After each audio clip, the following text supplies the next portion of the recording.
Green Valley International School. Let us join hands to empower the future of nation.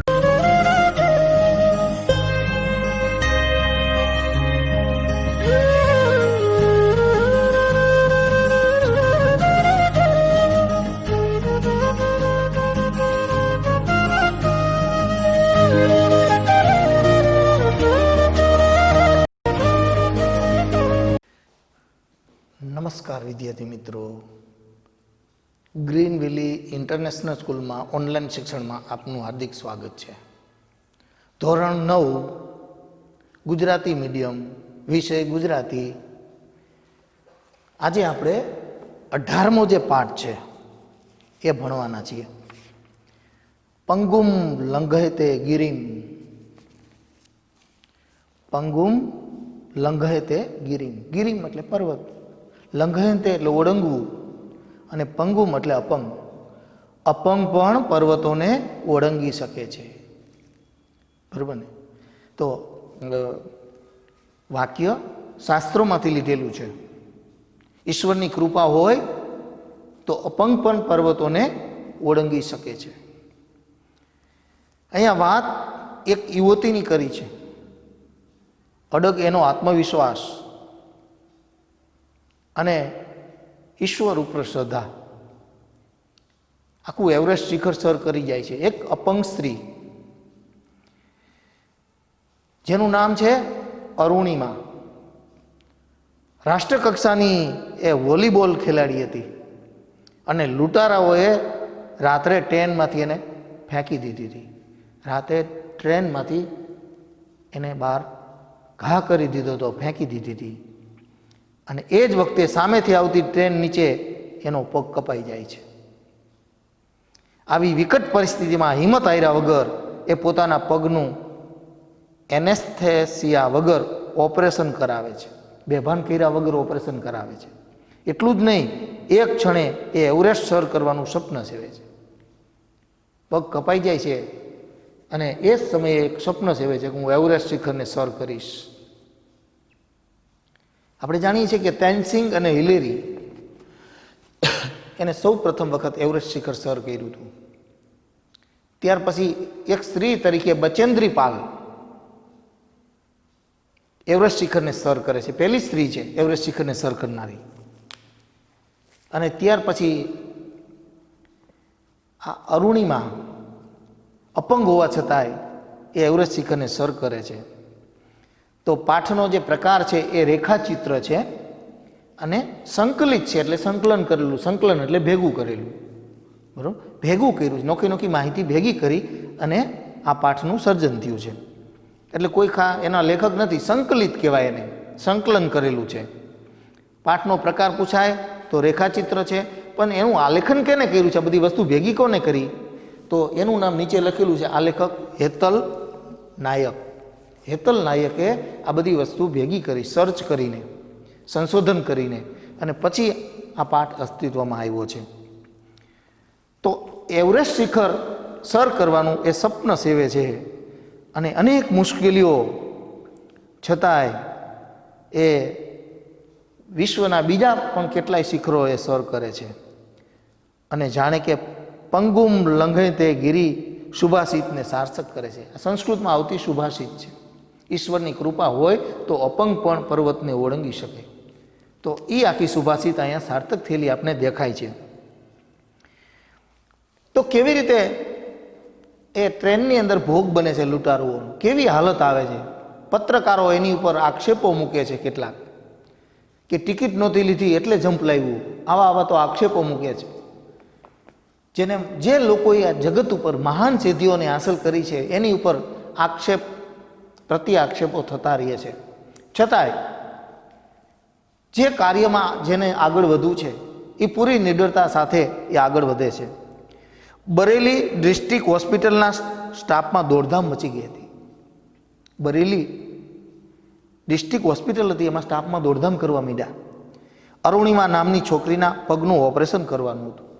એક અરુણિમા નામની છોકરી, એનો પગ કપાઈ ગયો છે, ટ્રેનના નીચે આવી ગયો છે, એનું ઓપરેશન કરવાનું હતું. પરંતુ ચિંતાજનક બાબત એ હતી કે અહીં ન હતી લોહી માટે વ્યવસ્થા, કે ન હતી દર્દીને બેહોશ કરવા એનેસ્થેસિયાની સુવિધા.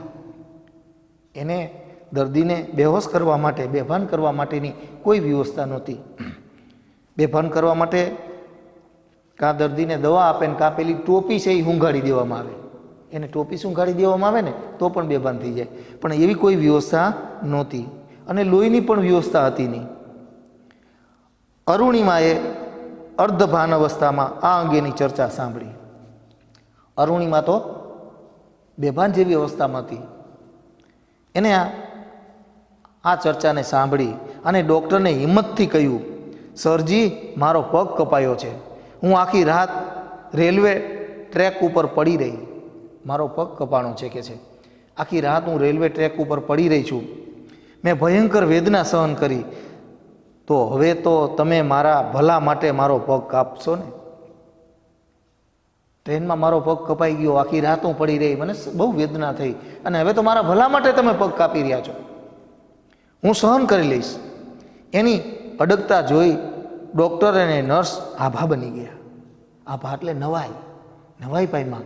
એની આવી અડગતા જોઈને, પગ કપાઈ ગયો છે છતાં એટલી પીડા થઈ રહી છે, અને છતાં હિંમત આપે છે ડૉક્ટરને કે મારો પગ કપાઈ ગયો, મેં ઘણું બધું આખી રાત સહન કર્યું, તો હવે બેભાન કર્યા વગર તમે ઓપરેશન શરૂ કરો એમ. તેમની માનવતા જાગી ઉઠી.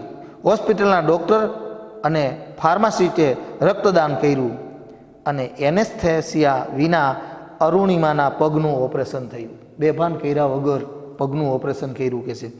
ડૉક્ટરે અને નર્સે લોહી આપ્યું. ભયંકર વેદનાભરી સ્થિતિમાં તેનો પગ અલગ કરાયો. ભયંકર વેદનાભરી સ્થિતિમાં એનો પગને કાપી નાખવામાં આવ્યો, દૂર કરવામાં આવ્યો.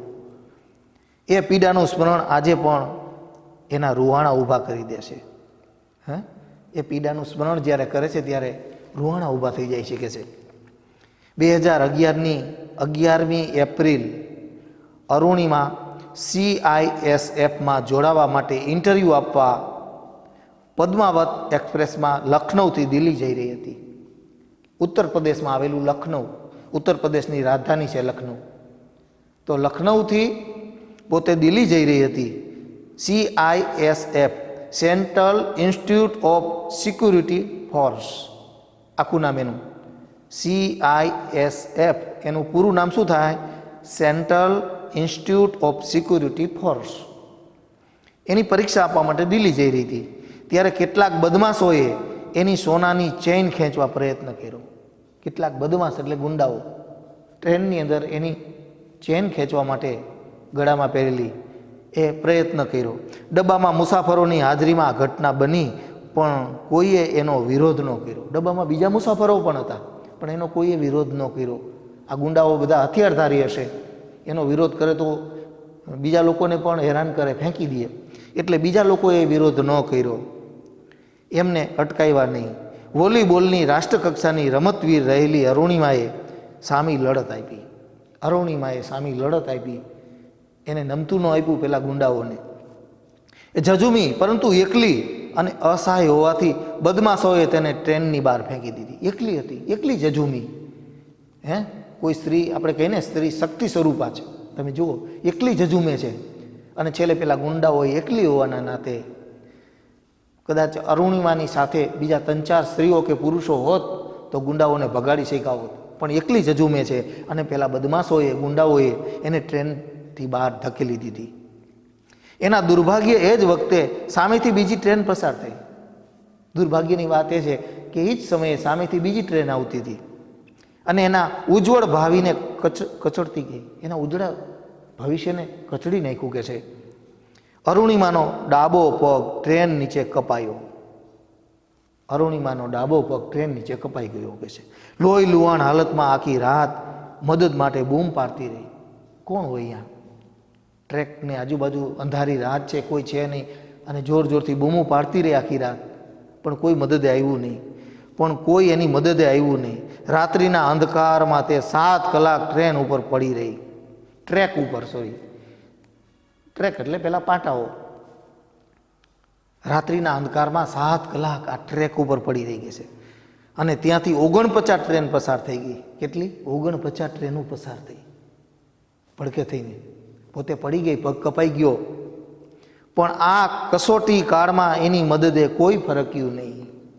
મુશ્કેલીના સમયે એની કોઈ મદદ એના માટે આવ્યું નહીં. માત્ર એના કપાયેલા પગના માંસની મિજબાની માણવા ઉંદરો આવ્યા. આજુબાજુ ઉંદરો, ટ્રેક હોય આજુબાજુ પાટાઓ, એની આજુબાજુ પેલા ઉંદરો રહેતા હશે. એ ઉંદરોને પેલા માંસની વાસ આવી, લોહીની, અને ઉંદરો આવ્યા માંસ ખાવા માટે, મિજબાની માણવા. મિજબાની એટલે ઉજાણી કરવા માટે. કેટલી ભયંકર પરિસ્થિતિ તમે જુઓ. હે, હું માનું ત્યાં સુધી આપણા જીવનમાં આવી કોઈ પરિસ્થિતિ તો નહીં જ આવે. અને છતાંય આ સ્ત્રી જો એવરેસ્ટ શિખરને સર કરી લીધું હોય, અને એ સિવાય દુનિયાના નાના મોટા કેટલા બીજા શિખરો એને સર કર્યા, એવરેસ્ટ શિખર જો એને સર કર્યું હોય તો એ કેવડી મોટી ઘટના કહેવાય. અરુણિમાનો ડાબો પગ માત્ર ચામડી ભેર લટકતો હતો. ડાબો પગ તો હાવ ચામડીથી જ લટકતો હતો કે છે. ટ્રેન માથે ચાલી ગઈ. જમણા પગના હાડકામાં ઘણા ટુકડા થઈ ગયા હતા. જમણો જે પગ છે એમાં હાડકા એટલે કે ફ્રેક્ચર થઈ ગયું હતું. એની કરોડરજ્જુમાં તિરાડ પડી હતી. ટ્રેનમાંથી ફેંકીને કરોડરજ્જુમાં પણ તિરાડ પડી ગઈ હતી. માત્ર એક જ પગ કપાઈ ગયો છે એવું નથી, પણ એના જમણા પગની અંદર પણ ફ્રેક્ચર થઈ ગયું, તિરાડો પડી ગઈ હતી. કરોડરજ્જુની અંદર પણ તિરાડ પડી ગઈ હતી. તે ચીસો પાડતી, સહન કરતી, રડતી પડી રહી કે છે. ચીસો પાડતી હતી, સહન કરતી હતી અને રડતી એ પડી રહી અહીંયા કે છે. સવારે તેને બરેલી હોસ્પિટલમાં લઈ જવાય. નજીકથી બરેલી થાય. બરેલી નામનું નાનકડું શહેર છે યુપીનું.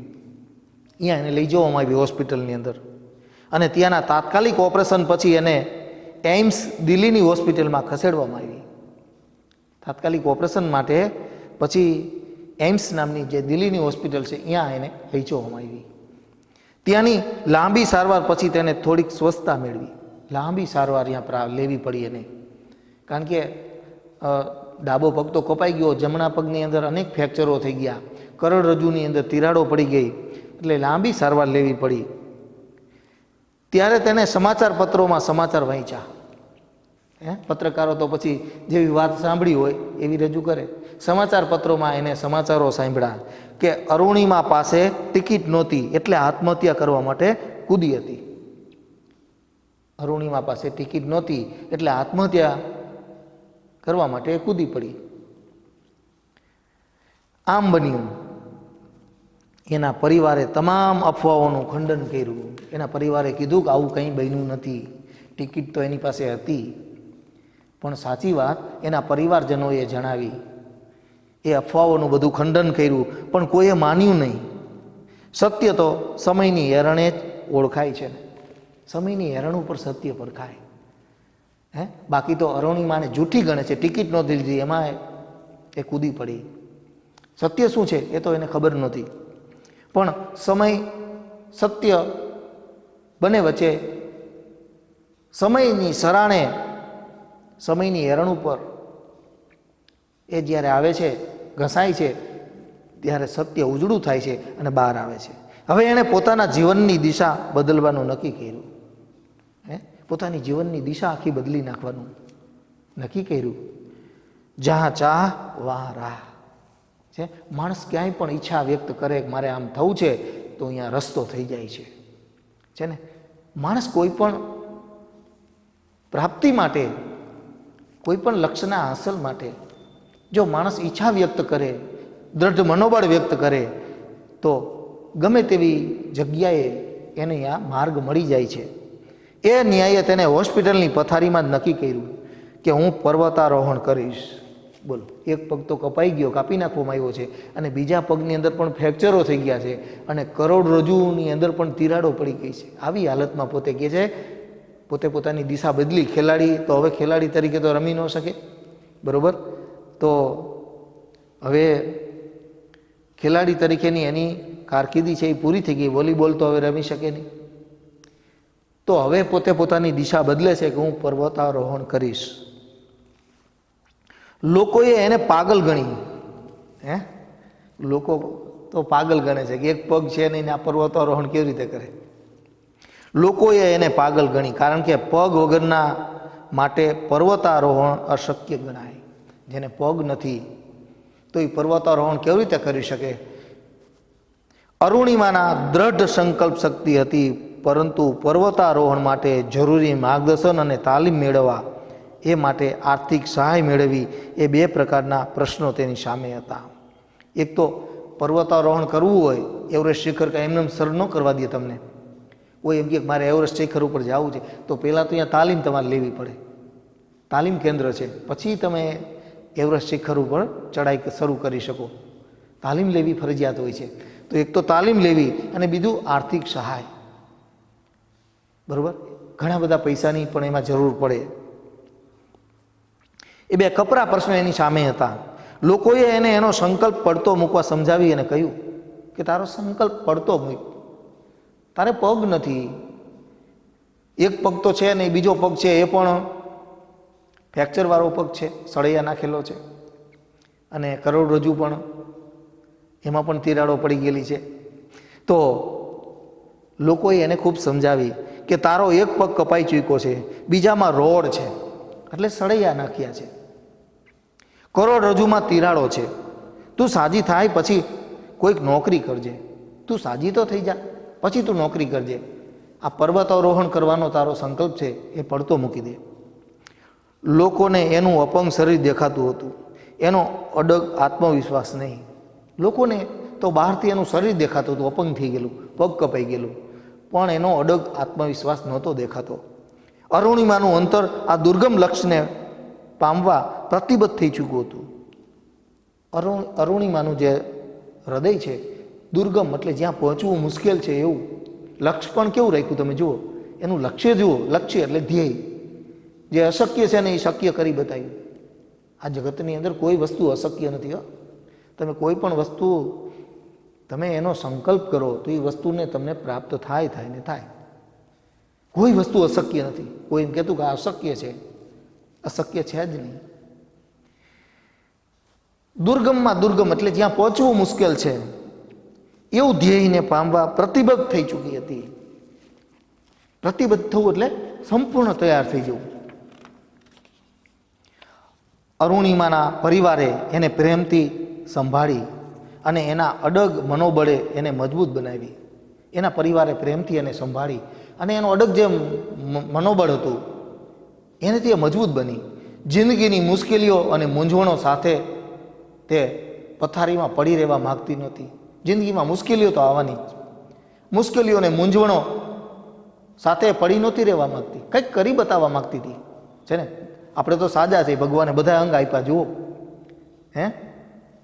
આપણે જો પોઝિટિવ વિચારો હશે, સાચી દિશા હશે, તો દિશા ખોટી હોય તમારી તોય તમે પૂરું થઈ ગયું જિંદગીનું, નાઈ નાખજો.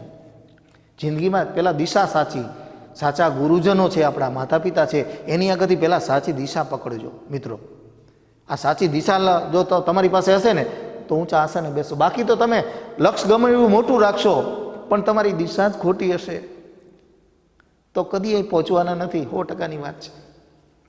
જીવનની અંદર દિશા સાચી હોવી જોઈએ. ખોટી દિશા તે આગળ નથી વધી શકાતું. 100%ની વાત છે.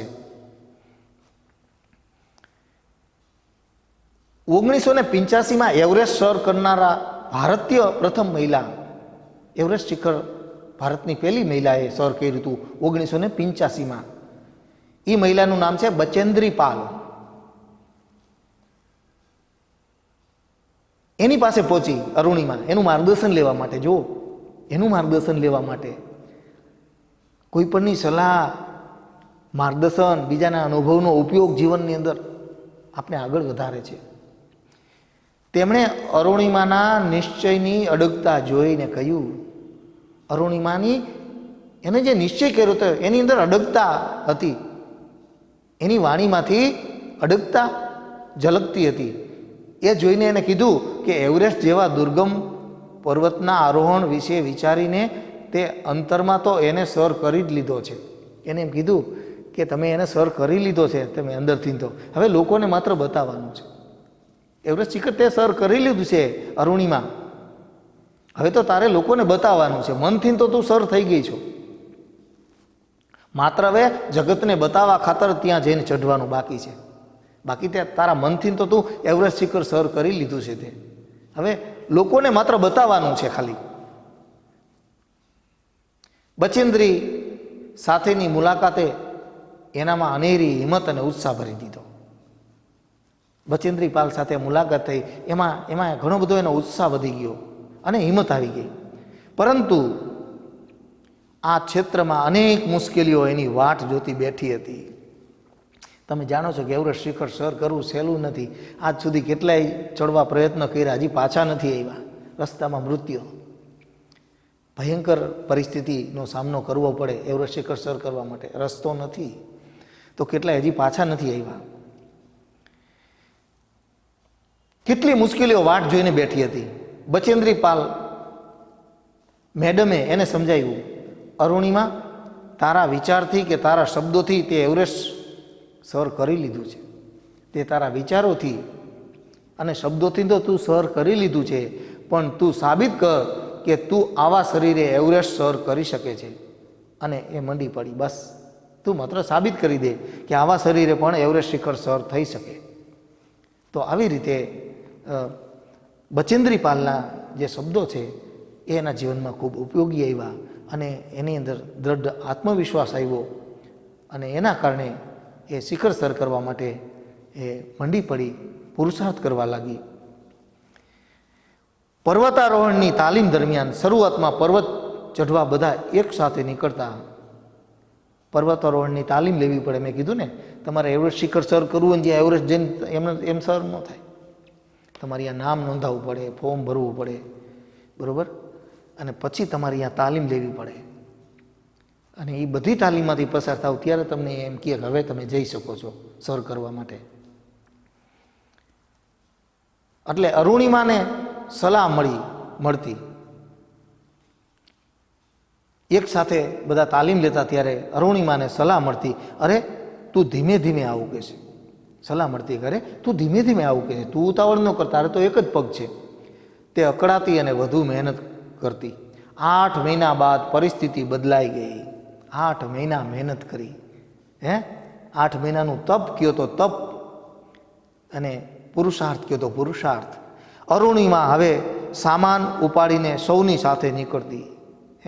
સામાન ઉપાડીને, એક પગ તો પ્લાસ્ટિકનો નાખેલો છે, બીજો પગ પણ ઈજાગ્રસ્ત તમે જાણો છો. સૌથી પહેલી પહોંચતી, સામાન ઉપાડીને સૌથી સાથે નીકળતી અને સૌથી પહેલા પહોંચતી. લોકો એને પૂછતા, અરુણિમા કહે તો કે તું ખાય છે શું? લોકો એને પૂછતા, અરુણિમા કહે તો તું ખાય છે શું? બધાની આગળ નીકળી જાસ, એક પગ નથી છતાંય તું શું ખાશે? તાલીમ બાદ સ્વપ્નને સાકાર કરવાની, લક્ષ્યને પામવાની ઘડી આવી પહોંચી.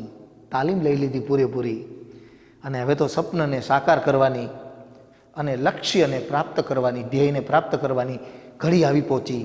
એ એવરેસ્ટને આંબવા સજ્જ બની. એવરેસ્ટ શિખરને આંબી જવા, એવરેસ્ટને સર કરવા માટે સજ્જ બની ગઈ. પરંતુ વિટમણાઓ ડગલે ને પગલે હતી. વિટમણાઓ એટલે મુશ્કેલીઓ, અનેક મુશ્કેલીઓ હતી. ચડતા ચડતા પેલો પ્લાસ્ટિકનો પગ નીકળી જાય તો શું કરું? આવું બન્યું, પણ પેલો પ્લાસ્ટિકનો પગ નીકળી જાય. જાતી વખતે ચડવાનું છે, વળતી વખતે તો લપસિયા ખાતું આવવાનું છે, પથ્થરોની વચ્ચે ગબડતું સોલાઈને આવવાનું છે. ઉતરતી વખતે ધીમે ધીમે નથી આવવાનું, ઉતરતી વખતે તો અહીંયાથી સીધું ગબડવાનું, એવી રીતે આવવાનું નીચે, લપસિયા ખાતું. એટલે આખું શરીર છોલાઈ જાય નીચે આવે ત્યાં તો હોસ્પિટલમાં દાખલ થવું પડે. રસ્તામાં કેટલાય મૃત્યુ પણ પામ્યા છે, આવું પણ બન્યું છે. વિટમડાઓ ડગલે ને પગલે હતી. પહેલી કસોટી શેરપાને સમજાવવાની આવી. પહેલી કસોટી તો એ હતી, પહેલાં શેરપાને સમજાવવાનું. એની સાથે એક શેરપા હતો, સાથે લઈ જાય, એકલા ન જાય, સાથે શેરપાને લઈ જવામાં આવે. શેરપાએ જાણ્યું કે અરુણિમાનો કૃત્રિમ પગ છે, એક પગ કૃત્રિમ છે, તમે જાણો છો. એક પગ એને છે એ પણ ઈજાગ્રસ્ત છે, બીજો પગ પ્લાસ્ટિકનો કૃત્રિમ પગ નાખેલો છે. તો તેને કહી દીધું કે તેને નહીં લઈ જઈ શકે. પેલા શેરપાએ કહી દીધું કે તમારો એક પગ છે એ તો કૃત્રિમ છે, હું તમને લઈ જાઉં. શેરપાને પોતાને જીવનું જોખમ ખેડવું પડશે એમ વિચારીને તે આનાકાની કરતો હતો. ખૂબ સમજાવટના અંતે તે રાજી થયો. એને ખૂબ સમજાવ્યું કે મારા જીવનનું લક્ષ્ય આ છે, હું પાર કરીશ જ, આવું એને ખૂબ સમજાવ્યું. અને ખૂબ સમજાવીને અંતે એને આનાકાની કરતો હતો, પણ છેલ્લે એ રાજી થયો એની સાથે આવવા માટે. તો આવી રીતે એ આ એવરેસ્ટ શિખર સર કરવા માટે એ તૈયારી કરી અને એક દિવસ એવરેસ્ટ શિખર સર કરીને એને બતાવ્યું. કેવી હજી રસ્તામાં મુશ્કેલી આવે છે એની વાત આપણે હવે પછીના તાસમાં કરીશું. તમે મારા ભલા માટે મારો પગ કાપશો ને, હું સહન કરી લઈશ. આ વાક્ય અરુણિમાનો કયો ગુણ જોવા મળે છે? કયો ગુણ છે? અડગતાનો ગુણ. બરોબર ને? આમાં અડગતાનો ગુણ રહેલો છે.